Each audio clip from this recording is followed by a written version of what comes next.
Bonnie Burgess, what is the major problem facing the Alachua County school system today? Well, at a time when we are focused on implementation of more rigorous high school standards, I think teacher pay is one of the biggest problems that we face here in Alachua County and in the state of Florida. There's not a lot, they like to tell us that there's not a lot that we can do, but I believe if we work outside of the box, what we've done for the past 16 years is not put enough emphasis on how important our teachers are. If we can't get the community to get involved, we got to get those parents that want to come back to the school. My idea, in my humble opinion, is if we can get students or parents to come back to school as students and work for, say, those parents who may not have a high school education. Have GED planning in the schools so that they can come back to school with their children, and we can make it a consolidated effort to ensure that everybody is included in the preparation of going back to school and staying in school so that they can help those teachers. They can be a part of helping the teachers keep those students in school and working with teachers to ensure that they get the proper pay that they deserve, rightly deserve. Thank you. We will begin the next question with Felicia Moss. This question was submitted by the Alachua County Youth Council. When reflecting on education, what do you believe are the strengths and weaknesses of students, and what steps would you take to address these strengths and weaknesses? That's a wonderful question, and I'm so glad that it came up because the focus should be on the students. The strengths of the students is what they bring in with them when they come to school.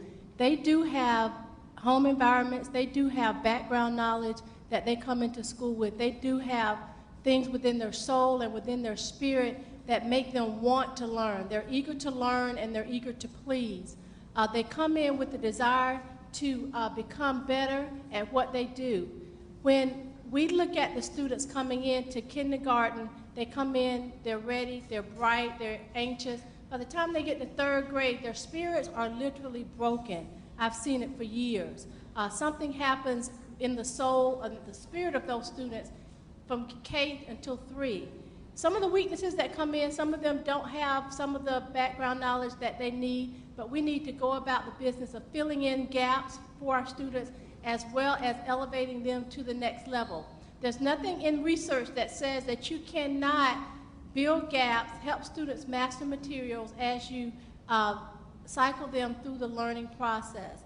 I think what we need to look at is that our students come to us from various backgrounds, they come to us from various cultures, and to me those are not weaknesses. We need to do what we need to do to become culturally responsive, to become socially responsive, to become academically responsive so we meet the needs of those students, building on what strengths they have and not focusing on the weaknesses all of the time. Thank you. Mr. Nesbitt, when reflecting on education, what do you believe are the strengths and weaknesses of students, and what steps would you take to address these strengths and weaknesses? Yes, the strengths of our students are their capacity. What I was talking about in the last answer, that we waste so often, and that's a tragedy. The capacity of a young mind is incomprehensible.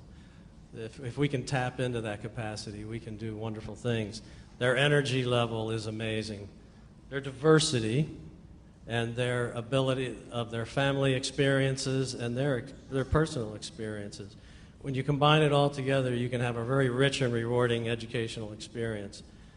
So there are a lot of benefits to that strengths that students have. The weaknesses are the distractions. The distractions we have with mindless entertainment. We have drug use. There's a lot of distractions out there, and they're everywhere in the media. And unfortunately, a lot of our students succumb to those distractions. I think what we need to do is communicate. We need to communicate with parents, and we need to communicate with students. We need to let those students know the opportunities that we have in our school system, which are many and varied and rich. And we need to communicate with parents and get them involved in the school system. I think this is one of my top priorities, is to communicate with parents, get them involved, because I have learned that parent involvement is directly proportional to student achievement. Thank you. David Palpant, when reflecting on education, what do you believe are the strengths and weaknesses of students, and what steps would you take to address these strengths and weaknesses? Well, as far as the strengths go, I'm in the schools a lot. I see these kids that join the clubs, they're in the sports, they belong to something. These kids help each other. When one child's grades aren't what they're supposed to be, I've seen the kids fight like cats and dogs on Monday, and then Friday leaning over the shoulders helping them with their math. I think that's incredible. I think that should be nurtured along a little bit more. I think possibly raising the GPA to be in these clubs might be an answer. Right now it's kind of low. Anybody can be in there. It's easy to pass a class and get in there. If we nurture that along a little bit, I think you'd see some pretty good improvement. Weaknesses? I agree with Rick. There's a lot of distractions. This dress code thing is just getting out of hand. And, the apathy is I think we need to get some tech schools in for some of these kids that they're not a perfect student. They know they're not a perfect student, but yet there's pressure for them to perform. That's just pushing them further and further away. Let's pull them back in, get some tech schools where they can be proud of what they're doing. They like to work with their hands. I personally work with my hands. It's pretty satisfying work. When you lay your head down at night, it's pretty good sleep. I think we need to nurture that as well. Thank you.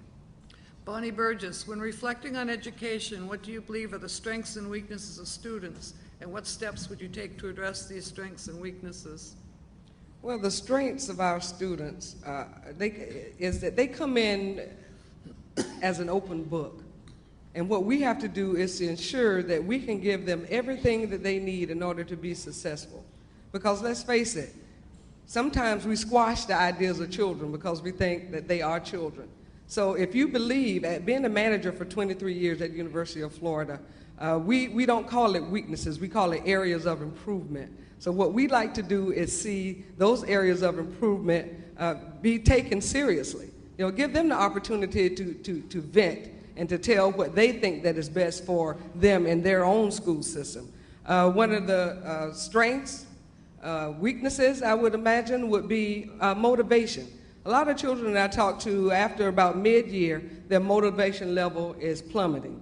So I would like to help to motivate the students that we can do that. I mean, that's more valuable than money. That's more valuable than taking our budget and trying to increase strengths and weaknesses with our children. Let's listen to them and give them the opportunity to tell us what their strengths and weaknesses are, and then work toward making sure that we eliminate the weaknesses, not the strengths. Thank you.